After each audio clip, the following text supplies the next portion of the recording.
Olá, muito boa noite.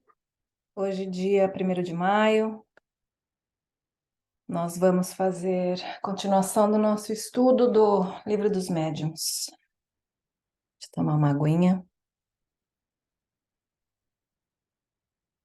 Acredito que no Brasil hoje é feriado, né? Mas vamos lá.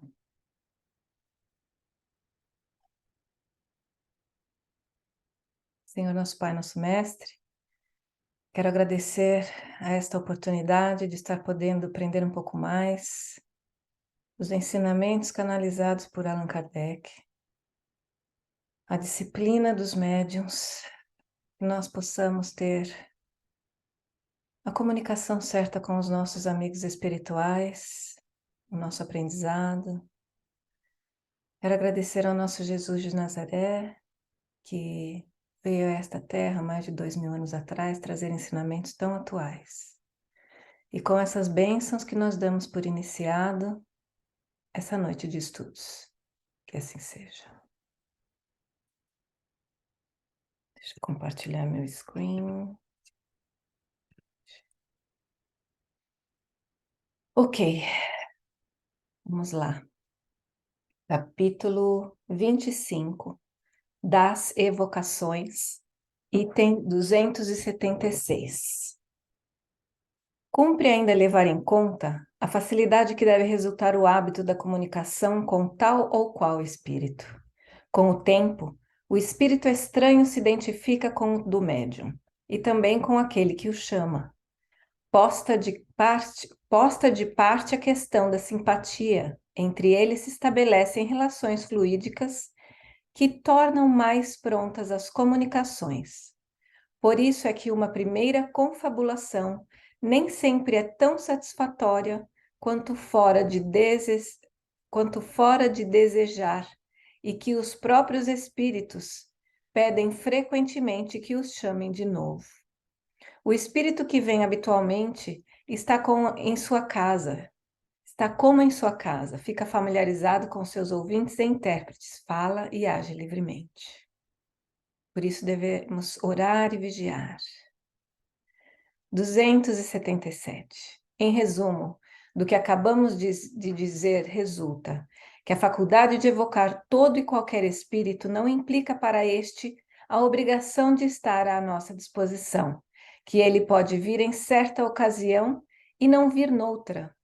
Com um médium ou um evocador que lhe agrade e não com outro dizer o que quer, sem poder ser constrangido a dizer o que não queira, ir-se quando lhe aprouver, enfim, que por causas dependentes ou não da sua vontade, depois de se haver mostrado assíduo durante algum tempo, pode de repente deixar de vir. Por todos estes motivos é que quando se deseja chamar um espírito que ainda não se apresentou, é necessário perguntar ao seu guia protetor se a evocação é possível. Caso não o seja, ele geralmente dá as razões e então é inútil insistir. Muito bom. Aliás, é o melhor conselho, né? A gente sempre perguntar, consultar o nosso guia protetor e o guia do espírito também. Ou egrégora dele, né? Enfim. 278. Uma questão importante se apresenta aqui, a de saber se há ou não inconveniente em evocar maus espíritos. Isto depende do fim que se tenha em vista e do ascendente que se possa exercer sobre eles.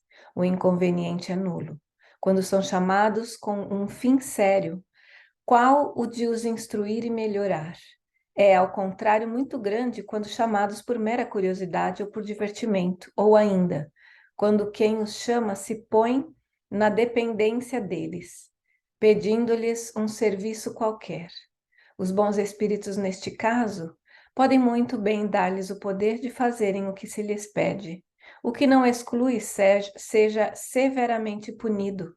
Mais tarde, o temerário que ousou solicitar-lhe o auxílio e supô-los mais poderosos do que Deus. Será em vão que prometa a si mesmo, quem assim proceda, fazer dali em diante Bom uso do auxílio, pedido a despedir o servidor, uma vez prestado o serviço. Esse mesmo serviço que se solicitou, por mínimo que seja, constitui um verdadeiro pacto firmado com o mau espírito, e este não larga facilmente a sua presa. Veja-se no número 212. Precisa tomar muito cuidado até com os nossos pensamentos, tomarmos cuidado com o que nós temos no nosso coração, para que a gente, mesmo sem saber, chame espíritos com os níveis mais baixos de energia. Orai e vigiai mais uma vez. 279. Ninguém exerce ascendentes sobre os espíritos inferiores senão pela superioridade moral. Os espíritos perversos sentem que os homens de bem os dominam, contra quem só lhes opõe a energia da vontade, espécie de força bruta. Eles lutam e muitas vezes são os mais fortes.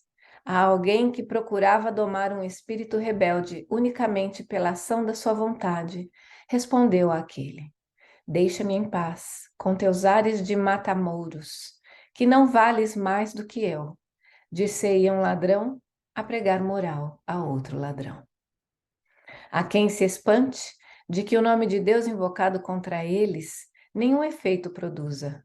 A razão desse fato Deus deu-no-la São Luís na resposta seguinte: o nome de Deus só tem influência sobre os espíritos imperfeitos, quando proferido por quem possa, pelas suas virtudes, servir-se dele com autoridade. Pronunciado por quem nenhuma superioridade moral tenha, com relação ao espírito é uma palavra como qualquer outra. O mesmo se dá com as coisas santas com que se procure dominá-los. A mais terrível das armas se torna inofensiva em mãos inábeis, a se servirem dela ou incapazes de manejá-la. Linguagem de que se deve usar com os espíritos. 280. O grau de superioridade ou inferioridade dos espíritos indica naturalmente em que tom convém se lhes fale. É evidente que quanto mais elevados eles sejam, tanto mais direito têm ao nosso respeito, às nossas atenções e à nossa submissão. Não lhes devemos demonstrar menos deferência do que lhes demonstraríamos, embora por outros motivos estivessem vivos. Na Terra, levaríamos em consideração a categoria e a posição social deles. No mundo dos espíritos, o nosso respeito tem que ser motivado pela superioridade moral de que desfrutam. A própria elevação que possuem os coloca acima das puerilidades das nossas fórmulas bajulatórias. Não é com palavras que se lhes pode captar a benevolência, mas pela sinceridade dos sentimentos. Seria, pois, ridículo estarmos a dar-lhes os títulos de os nossos usos, que os nossos usos consagram para distinção das categorias, e que porventura lhes lisonjeariam a vaidade. Quando vivos, lisonjeariam a vaidade quando vivos. Se são realmente superiores, não somente nenhuma importância dão a esses títulos, como até lhes desagrada que os empreguemos. Um bom pensamento lhes é mais agradável do que os mais elogiosos epítetos. Se assim não fosse, eles não estariam acima da humanidade. O espírito de venerável eclesiástico, que foi na terra um príncipe da igreja, homem de bem, praticante da lei de Jesus, respondeu certa vez a alguém que o evocara dando-lhe o título de Monsenhor. Deveras, ao menos dizer, eis, Monsenhor, porquanto aqui um só Senhor há, Deus. Fica sabendo? Muitos vejo que na terra se ajoelhavam na minha presença, diante dos quais hoje me inclino. Quanto aos espíritos inferiores, o caráter que revelam nos traça a linguagem de que devemos usar para com eles. Há os que, embora inofensivos e até delicados, são levianos, ignorantes, estouvados. Dar-lhes tratamento igual ao que dispensamos aos espíritos sérios. Como o fazem certas pessoas, o mesmo fora que nos inclinarmos diante de um colegial ou diante de um asno, que trouxesse barrete de doutor. o tom de familiaridade não seria descabido entre eles, que por isso não se formalizam. Ao contrário, acolhem-no de muito boa vontade. Entre os espíritos inferiores, muitos há que são infelizes. Quaisquer que sejam as faltas que estejam expiando, seus sofrimentos constituem títulos, tanto maiores à nossa comiseração, quanto é certo que ninguém pode lisonjear-se de lhe não caberem estas palavras do Cristo. Atire a primeira pedra aquele que estiver sem pecado. A benignidade que lhe testemunhemos representa para eles um alívio. Em falta de simpatia, precisam encontrar em nós a indulgência que desejaríamos tivessem conosco.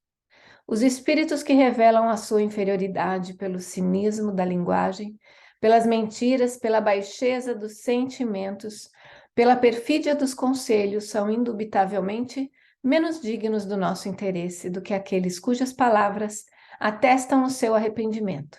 Mas pelo menos devemos-lhes a piedade que nos inspiram os maiores criminosos, e o meio de os reconduzirmos ao silêncio consiste em nos mostrarmos superiores a eles, que não confiam senão nas pessoas de quem julgam nada terem que temer, porquanto os espíritos perversos sentem que os homens de bem, como os espíritos elevados, são seus superiores. Em resumo, tão irreverente seria tratarmos de igual para igual os espíritos superiores, quanto ridículo seria dispensarmos a todos, sem exceção, a mesma deferência. Tenhamos veneração para os que a merecem, reconhecimento para os que nos protegem e nos assistem, e para todos os demais a benignidade de que talvez um dia venhamos a necessitar. Penetrando no mundo incorpóreo, aprendemos a conhecê-lo, e esse conhecimento nos deve guiar em nossas relações com os que o habitam. Os antigos, na sua ignorância, levantaram-lhes altares. Para nós, eles são apenas criaturas, mais ou menos perfeitas, e altares só a Deus se levantam. Eu acho que o respeito que a gente gostaria de receber de qualquer pessoa, independente de classe social, nível, é o respeito que nós temos que passar para os nossos irmãos. Utilidade das evocações particulares. 281. As comunicações que se obtêm dos espíritos muito elevados ou dos que animaram grandes personagens da antiguidade são preciosas, pelos altos ensinamentos que encerram. Esses espíritos conquistaram um grau de perfeição que lhes permite abranger muito mais extenso campo de ideias, penetrar mistérios que escapam ao alcance vulgar da humanidade e, por conseguinte, iniciar-nos melhor do que os outros em certas coisas. Não se segue daí sejam inúteis as comunicações dos espíritos de ordem menos elevada. Delas, muita instrução colhe o observador.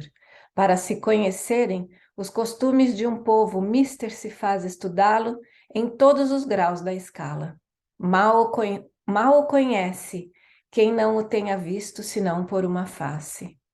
A história de um povo não é a dos seus reis, nem a das suas sumidades sociais. Para julgá-lo, é preciso vê-lo na vida íntima, nos hábitos particulares. Ora, os espíritos superiores são a sumidade do mundo espírita. A própria elevação em que se acham os coloca de tal modo acima de nós, que nos aterra a distância a que deles estamos.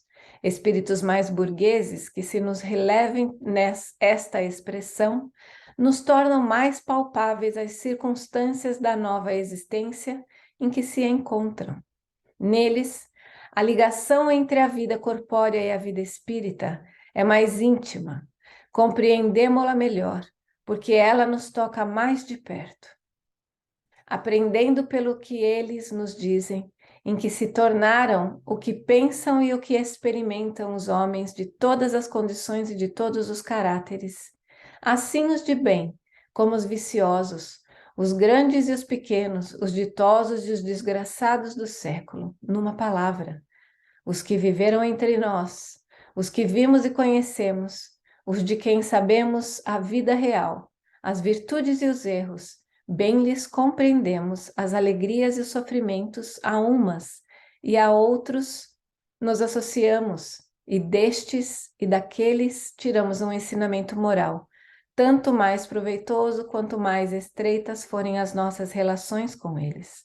Mas facilmente nos pomos no lugar daquele que foi nosso igual, do que no do outro que apenas divisamos através da miragem de uma glória celestial. Os espíritos vulgares nos mostram a aplicação prática das grandes e sublimes verdades, cuja teoria os espíritos superiores nos ministram. Aliás, no estudo de uma ciência nada é inútil. Newton achou a lei das forças do universo no mais simples dos fenômenos. A evocação dos espíritos vulgares tem, além disso, a vantagem de nos pôr em contato com espíritos sofredores, que podemos aliviar e cujo adiantamento podemos facilitar, por meio de bons conselhos. Todos, pois, nós podemos tornar úteis, ao menos ao mesmo tempo que nos instruímos. Há egoísmo naquele que somente a sua própria satisfação procura nas manifestações dos espíritos. E dá prova de orgulho aquele que deixa de estender a mão em socorro dos desgraçados. De que lhe serve obter delas comunicações de espíritos de escola, se isso não o faz melhor para consigo mesmo, nem mais caridoso e benévolo para com seus irmãos deste mundo e de outro? Que seria dos pobres doentes se os médicos se recusassem a lhes tocar as chagas? 282. Questões sobre as evocações. Primeira. Pode alguém, sem ser médium, evocar os espíritos? Toda a gente pode evocar os espíritos. E se aqueles que evocares não puderem manifestar-se materialmente, nem por isso deixarão de estar junto de ti e de te escutar. Segunda. O espírito evocado atende sempre ao chamado que lhes dirige? Isso depende das condições em que se encontre, porquanto há circunstâncias em que não o pode fazer. Deixa eu tomar uma aguinha aqui.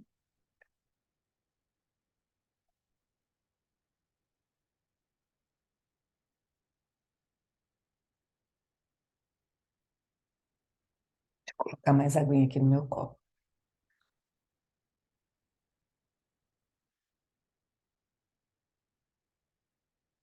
Terceira. Quais as causas que podem impedir atenda um espírito ao nosso chamado? Em primeiro lugar, a sua própria vontade. Depois, o seu estado corporal. Se acha encarnado, as missões de que esteja encarregado, ou ainda o lhe ser para isso negada permissão. Há espíritos que nunca podem comunicar-se, os que por sua natureza ainda pertencem a mundos inferiores à Terra. Tampouco podem os que se acham nas esferas de punição, a menos que especial permissão lhes seja dada com um fim de utilidade geral.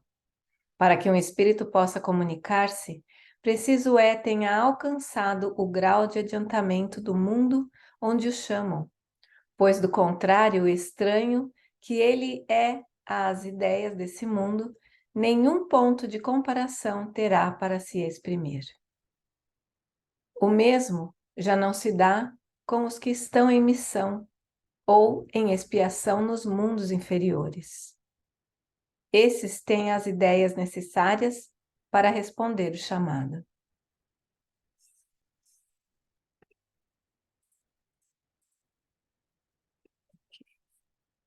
Quarta, por que motivo pode a um espírito ser negada a permissão para se comunicar? Pode ser uma prova ou uma punição para ele, ou para aquele que o chama. Quinta, como podem os espíritos dispersos pelo espaço ou pelos diferentes mundos ouvir as evocações que lhes são dirigidas de todos os pontos do universo? Muitas vezes são prevenidos pelos espíritos familiares que vos cercam e que os vão procurar. Porém, aqui se passa um fenômeno difícil de vos ser explicado, porque ainda não podeis compreender o modo de transmissão do pensamento entre os espíritos. O que te posso afirmar é que o espírito evocado, por muito afastado que esteja, recebe, por assim dizer, o choque do pensamento como uma espécie de comoção elétrica que lhe chama a atenção para o lado de onde vem o pensamento que o atinge. Pode dizer-se que ele ouve o pensamento, como na terra ouves a voz. A. Será o fluido universal o veículo do pensamento, como o ar é o nosso do som? O ar o é do som? Sim, com a diferença de que o som não pode fazer-se ouvir, senão dentro de um espaço muito limitado, enquanto que o pensamento alcança o infinito.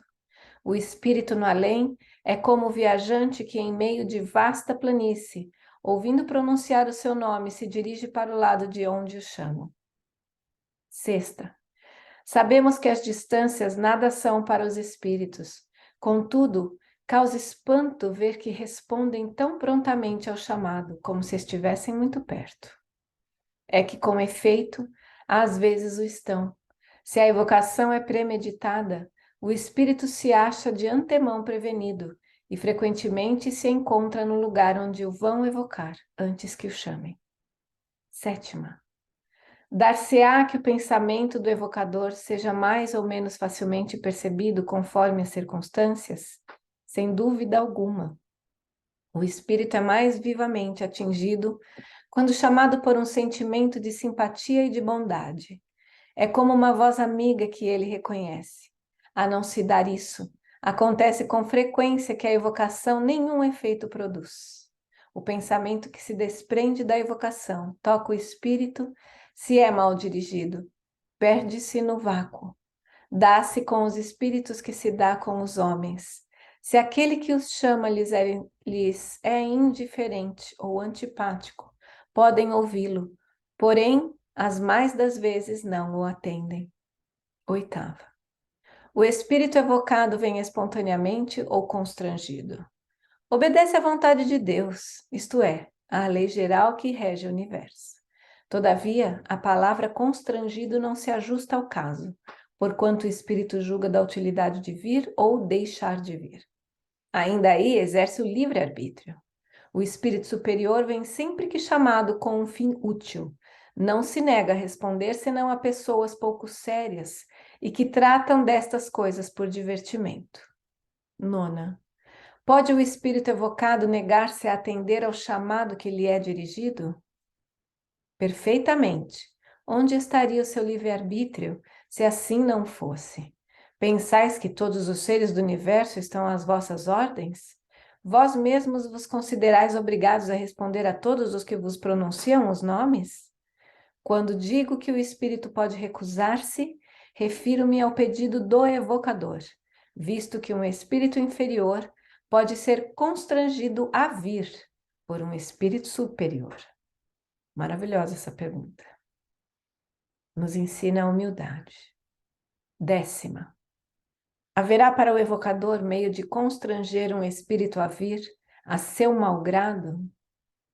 Nenhum, desde que o espírito lhe seja igual ou superior em moralidade. Digo, em moralidade e não em inteligência, porque então nenhuma autoridade tem o evocador sobre ele.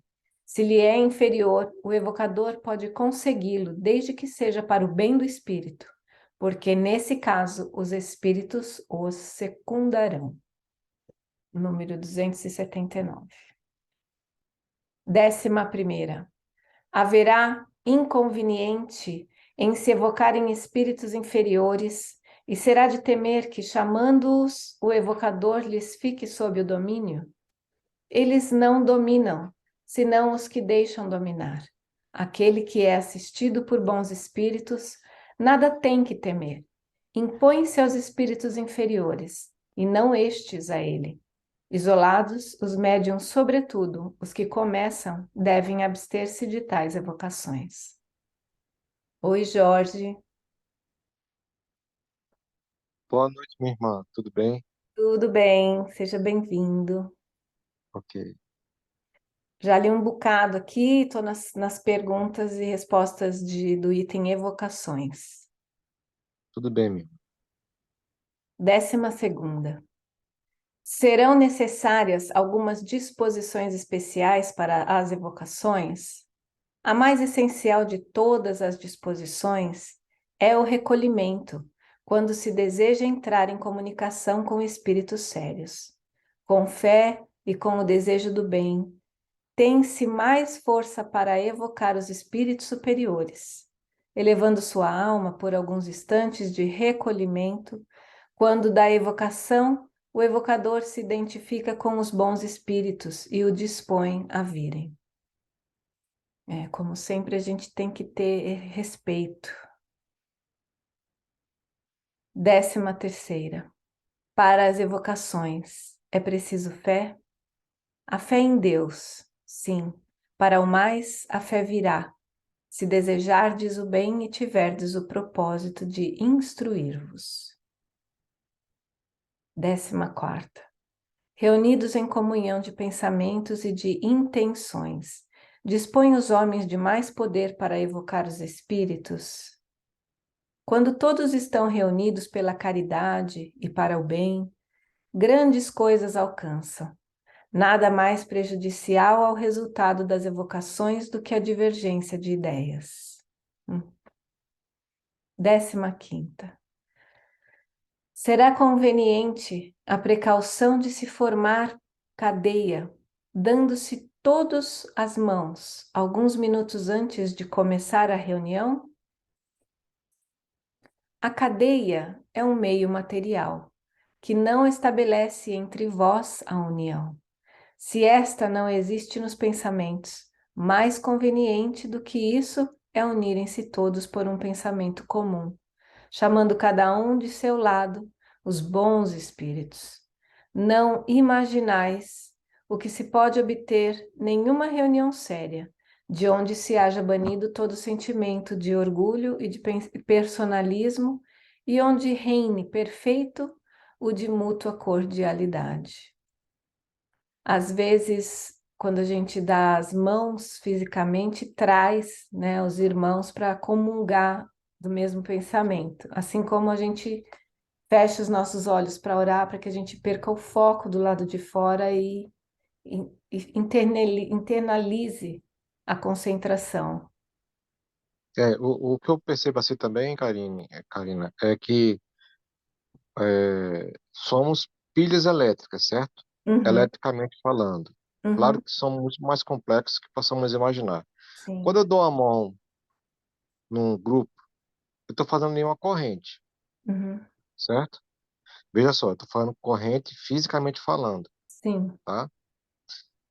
Se uma dessas pessoas não estiver com bons pensamentos, vai gerar, através dessa eletricidade, uma energia. Eu não estou dizendo que é energia elétrica.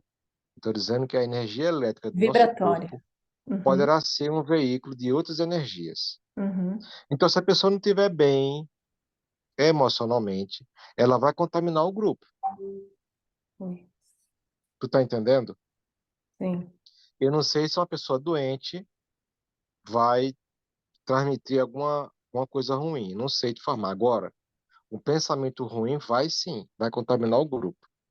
Por isso que o Espírito fala que é mais importante que o contato físico, o pensamento, comunhão é o pensamento, Sim. né? É muito mais importante, porque é através do comando do pensamento que já vai gerar sintonia e vamos vitalizar aquele pensamento para ir muito mais alto, né? No E texto facilitar. aqui, sim, no texto aqui também diz sobre a presença dos espíritos mais superiores, sim? Nessa, na comunhão de pensamentos ou numa casa, enfim. Eu concordo com o que você falou, de uma pessoa com os pensamentos mais negativos poluir, o restante do grupo, mas eu acredito na quantidade também. Se nós estivermos, vamos supor, em 7 pessoas e uma estiver ruim, eu creio que as 6 pessoas, se conseguirem se manter, se elas já estiverem num nível vibratório, né, todo dia, fazendo as orações, os estudos, eu creio que a própria espiritualidade, né, os nossos mentores, nossos amigos, não vão deixar tão facilmente que essa energia negativa contamine os demais tão facilmente, porque seriam 6 pessoas com os pensamentos positivos, que vivem, né, no orar e vigiar, na caridade, naquele momento para o trabalho de caridade, principalmente, se deixar levar por aquela pessoa que está com pensamento negativo. Eu tenho fé, eu acredito que as demais pessoas com as boas intenções, que poderia sim contaminar a pessoa que está com os sentimentos negativos. Você não Minha acha? irmã, tem essa questão, mas caso o grupo seja bem conduzido, Sim, tu tá entendendo? sim. Porque também é o seguinte, minha irmã, é, o mais importante é a comunhão de pensamento. Quando Uhum, não tem essa comunhão de pensamento, a espiritualidade, quando o grupo é bem dirigido, neutraliza essa pessoa, sim, entendeu? eu Eu acredito estou nisso. falando Uhum, numa reunião mediúnica, onde uhum, as pessoas não dão as mãos, entendi. mas é o pensamento, Sim. não está entendendo? Uhum, Agora, é, eu não vejo nos grupos mediúnicos que eu já participei uhum. a, a necessidade de dar as mãos, Ah, sim, também não. entendeu? Uhum. Apesar de que na gira de Umbanda, pelo menos na casa que eu frequentei, depois de toda a reverência, a abertura do trabalho, os médiuns de incorporação se davam as mãos para que a gira pudesse começar. E aí, a partir do momento que os médiuns iam que as entidades vinham chegando, aí se desmanchava aquela corrente para que todos pudessem ser atendidos. Mas tem seu porquê, né? Cada um tem seus Eu rituais. tenho muito carinho, eu tenho muito carinho pela Umbanda, muito Uhum, carinho, né? Mas assim, a Umbanda tem os seus ritos e tem a sua, como posso dizer, liturgia uhum, da Umbanda, sim, né? sim. Agora, a doutrina espírita, ela não tem liturgia nem tem ritos. Uhum, É, é simples, né? Porque sim, a Umbanda é uma religião que foi nascida no Brasil, né? sim, Pela miscigenação das demais, do sim. catolicismo, né? Do candomblé e Uhum. outras, que houve a miscigenação nossa aqui e surgiu a Umbanda. É fato, Nasceu numa sessão de é trabalho fato que espírita. existe preconceito do, apesar que acredito que hoje não seja tão grande assim, mas no começo, lá nos 70, 80, 90, Uhum, havia muito preconceito com a Umbanda dentro do movimento espírita, mas isso é devido à ignorância e preconceito nosso, sim. entendeu?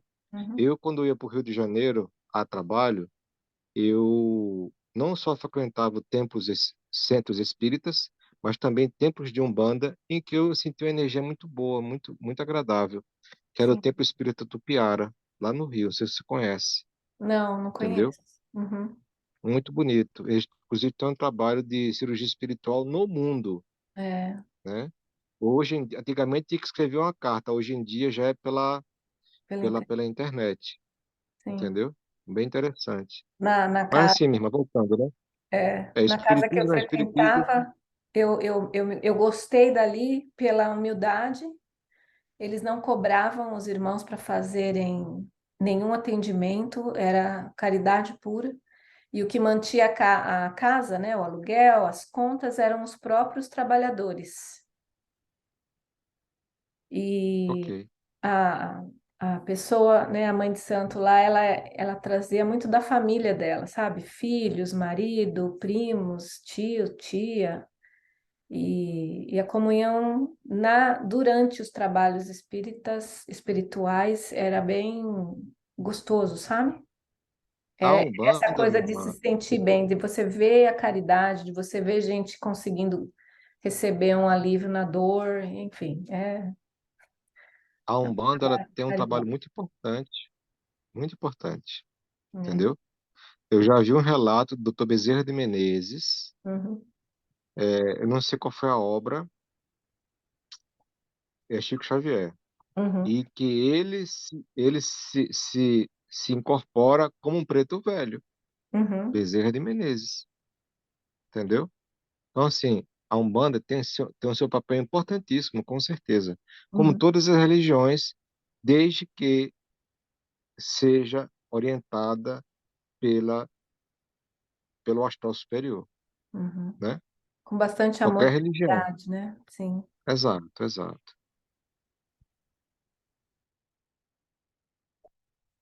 Maravilha. 16ª.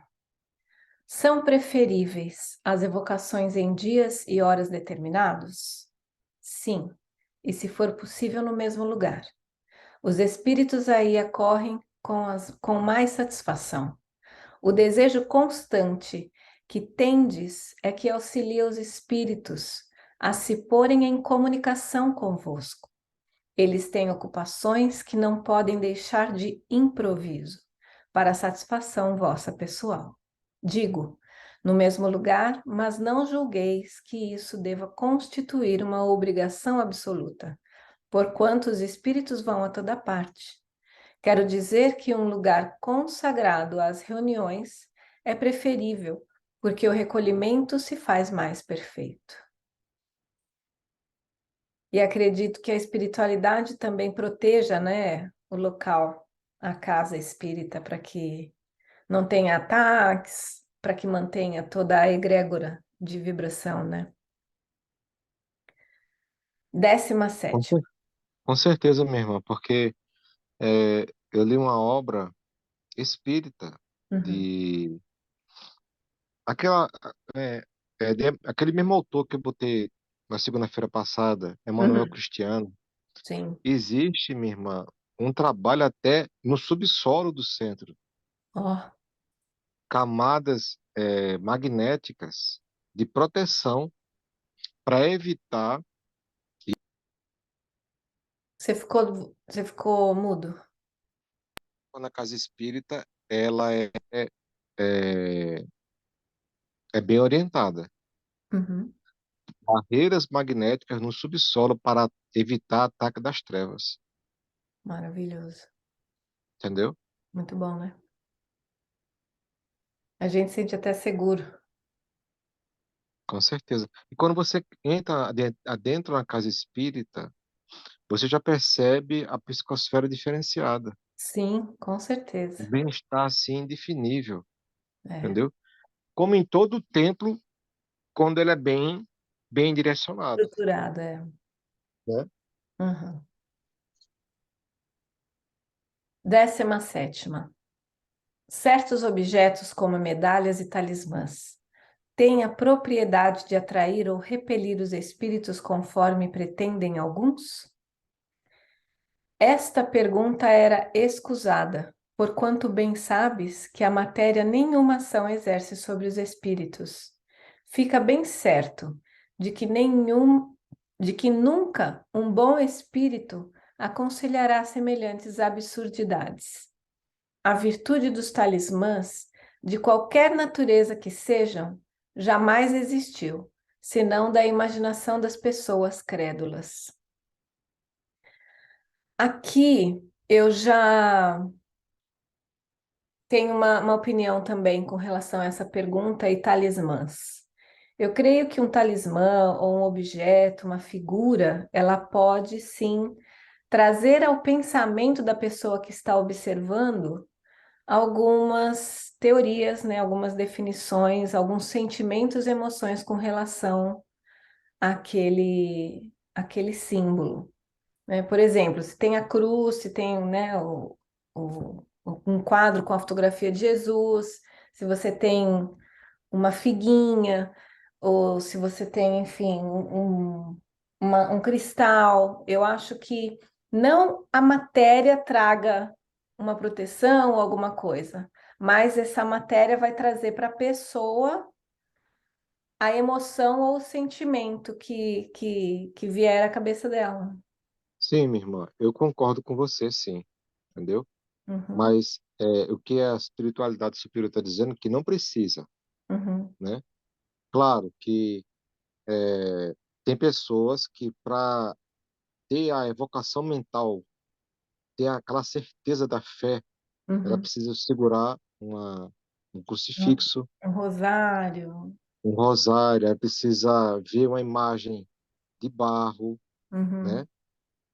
Da mesma forma que a espiritualidade superior utiliza dessas imagens para transmitir suas energias. Por exemplo, o Círio de Nazaré, né? Isso já é relato de vários médios videntes lá de Belém. uhum, Eles viram, porque é a procissão da imagem, né? Que sai do porto e vai em direção à Basílica, né? uhum, Então eles viram tanta emoção porque o que acontecia? O espírito de Maria de Nazaré se aproximava da cidade uhum, e dela emanava uma energia tipo um raio que endereçava para a imagem uhum. e a imagem mandia cada raio das pessoas que estavam conectadas na fé. Oh, que Era legal. tão emocionante que as pessoas choravam, Sim. entendeu? Então, Uhum, claro, mas não há necessidade, não precisa, sim. né?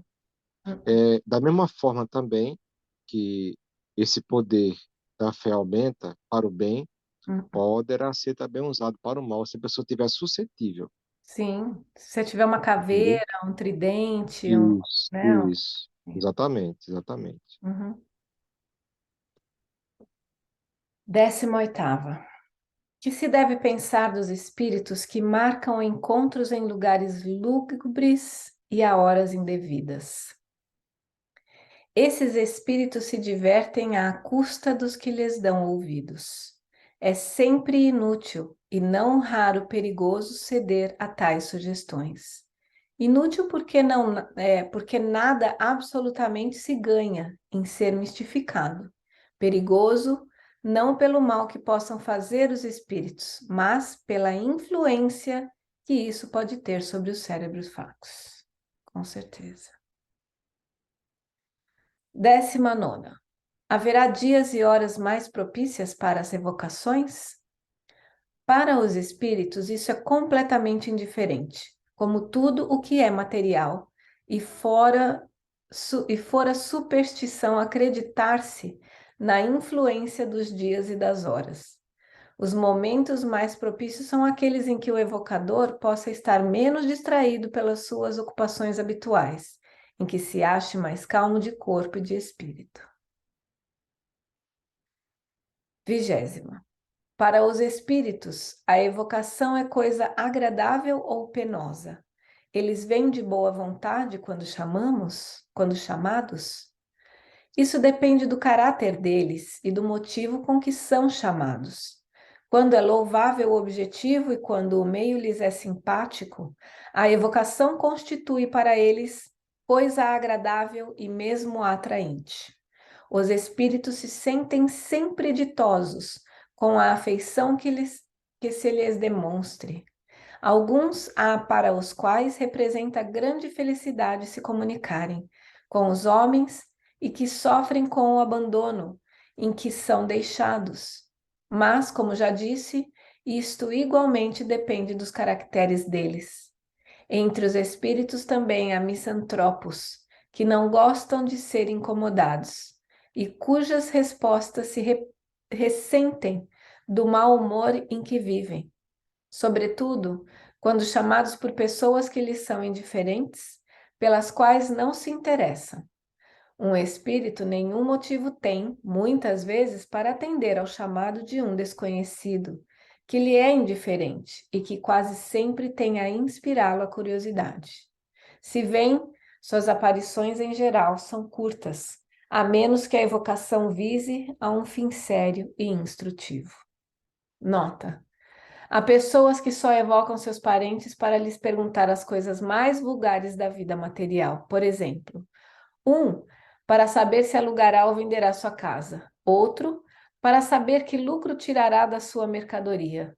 O lugar em que há dinheiro escondido, se tal negócio será ou não vantajoso.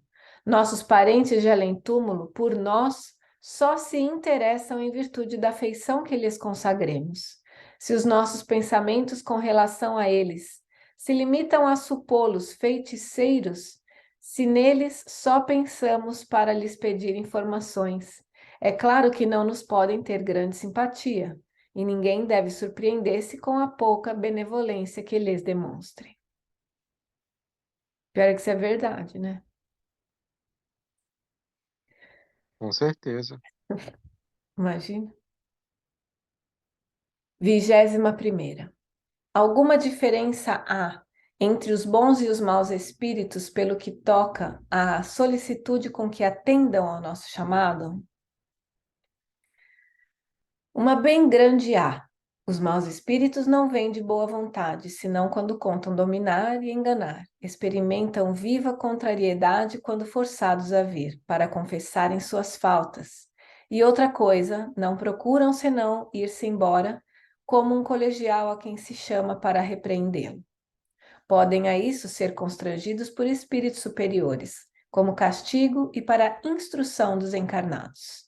A evocação é penosa para os bons espíritos, quando são chamados inutilmente para futilidades. Então, ou não vêm, ou se retiram logo. Podeis dizer que, em princípio, os espíritos, quaisquer que eles sejam, não gostam exatamente como vós de servir de distração a curiosos. Frequentemente, outro fim não tendes evocando um espírito senão ver o que ele vos dirá ou interrogá-lo sobre particularidades de sua vida, que ele não deseja dar-vos a conhecer, porque nenhum motivo tem para vos fazer confidências. Julgais que ele se vá colocar na berlinda, somente para vos dar prazer?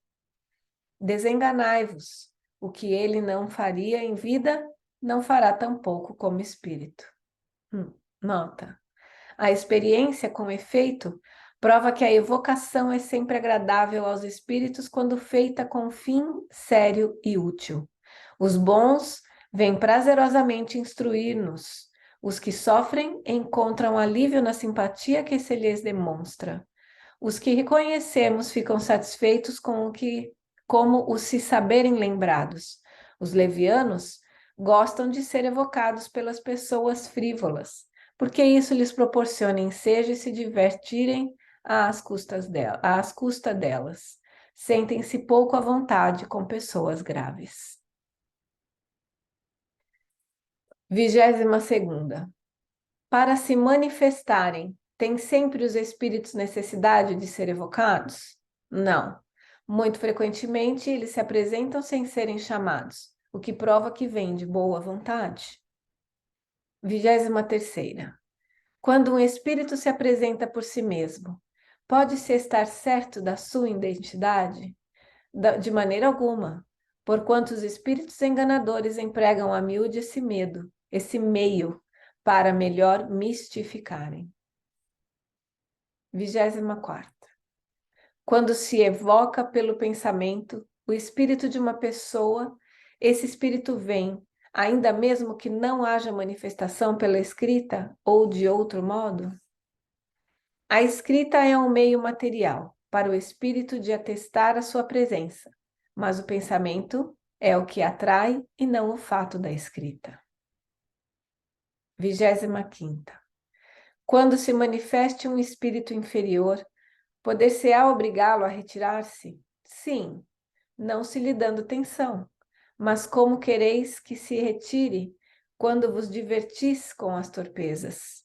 Os espíritos inferiores se ligam aos que os escutam com complacência, como os tolos entre vós. 26ª. A evocação feita em nome de Deus é uma garantia contra a deixa eu ler de novo. Imiscuência, essa palavra é nova para mim, aos maus espíritos. Imiscuência, não tem. É impertinência. Vou ler de novo a pergunta. A evocação feita em nome de Deus é uma garantia contra a imiscuência dos maus espíritos? O nome de Deus não constitui freio para todos os espíritos, mas contém muitos deles. Por esse meio, sempre afastareis alguns, e muitos mais afastareis, se ela for feita do fundo do coração, e não como fórmula banal. 27ª. Poder-se-á evocar nominativamente muitos espíritos ao mesmo tempo? Não há nisso dificuldade alguma. E se tivesseis 3 ou 4 mãos para escrever, 3 ou 4 espíritos vos responderiam ao mesmo tempo. É o que ocorre se se dispõe de muitos médiuns. Boa resposta. 28ª. Quando muitos espíritos são evocados simultaneamente, não havendo mais de um médium, qual o que responde? Um deles responde por todos e exprime o pensamento coletivo. 29ª. Poderia o mesmo espírito comunicar-se simultaneamente durante uma sessão por 2 médiuns diferentes? Tão facilmente quanto entre vós, os que ditam várias cartas ao mesmo tempo. Nota. Vimos um espírito responder, servindo-se de 2 médiuns ao mesmo tempo, às perguntas que lhes eram dirigidas por um em francês, por outro em inglês, sendo idênticas as respostas quanto ao sentido, algumas até eram a tradução literal de outras. 2 espíritos evocados simultaneamente por 2 médiuns podem travar entre si uma conversação, sem que este modo de comunicação lhes seja necessário, pois que reciprocamente um lê os pensamentos do outro. Eles se prestam a isso algumas vezes para nossa instrução. Se são espíritos inferiores, como ainda estão imbuídos das paixões terrenas e das ideias corpóreas, pode acontecer que disputem e se apostrofem com palavras pesadas, que se reprochem mutuamente os erros e até que atirem os lápis, as cestas, as pranchetas e etc., um contra o outro. Muito interessante isso. Acho que Chico fez isso uma vez, não fez? De psicografar em línguas diferentes? Ou com Ah, as sim, com mãos, certeza, né? com certeza. É. Inclusive, Emmanuel fez uma mensagem em inglês de trás para frente. Ó, que legal. Outra vez foi, só podia se ler virando para o espelho, É, entendeu? que interessante. Bom, está na nossa hora. Eu vou anotar aqui onde nós paramos.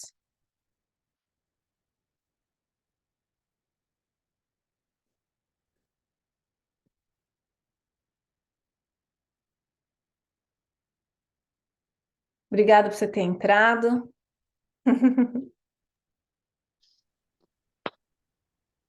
Pronto, deixa eu fechar aqui essa janelinha. Muito instrutivo, muito bom ter essas perguntas, ter você para compartilhar Eu que agradeço, minha irmã. e trazer, né, todas essas experiências, nossas opiniões, é muito, muito bom. A gente aprende cada vez mais. Eu gosto, às vezes, de fazer a leitura, porque é como se eu estivesse lendo, não só para mim, lógico, mas sempre vem aqueles insights, né, aquelas respostas boas, bem, bem gostoso. Exato. E é isso, meu irmão. Pode fazer a oração, então, para a gente finalizar? Vamos. Jesus de Nazaré, divino irmão, divino amigo, médico de nossas almas, caminho, verdade e vida.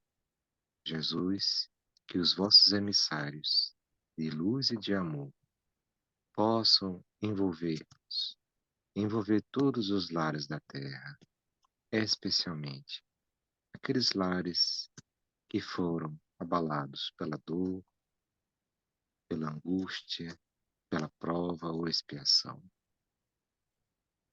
Envolve-nos a todos nós, Senhor da vida, que possamos ser instrumentos úteis na vossa seara, onde quer que estejamos. Senhor, nessa hora grave, possamos estar sempre atentos aos vossos ensinamentos e ao vosso chamado. Louvado seja Deus. Assim seja. Que assim seja. Muito obrigada, meu irmão. Hoje é feriado aí, né? Feriado, exato. Tá certo. Então, curta seu restinho de feriado. Deus abençoe e segunda-feira estamos de volta. A Deus querer, minha irmã. Boa Amém. noite, viu? Boa noite, com Deus.